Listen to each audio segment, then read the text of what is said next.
Nipahigayon og nilahi nga Santa Cruzan ang mga sakop sa Save Carbon Public Market Movement karong adlaw. Kun unsa kini atong sayran sa report ni Alan Domingo.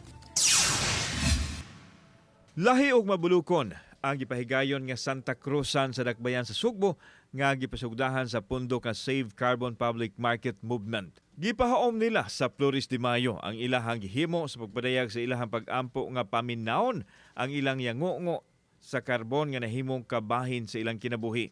Gipahigayon ang parada agi sa City Hall ug milibot sila ngadto sa merkado sa karbon din aduna usab sila'y mga Rayna Elena ug ubang mga karakter sa Flores de Mayo.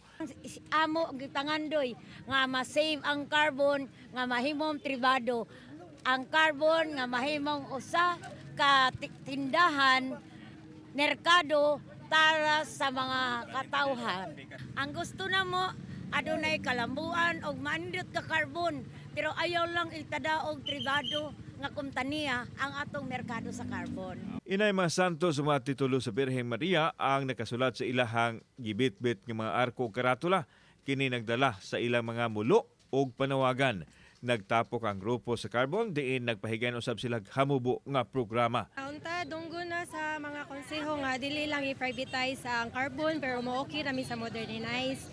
Makita lang nila nga simple ra jud kinabuhi sa carbon kay sayang pud kung katong mga ginagmay wala na to siya mahog na mignanami sa establishment. Wala pa'y pamahayag ang LGU o ang pribadong kumpanya sa gihimo sa mga vendors nga sakop sa grupo. Kauban si Clover Lumayag, ako si Alan Domingo. Balitang Bisdak.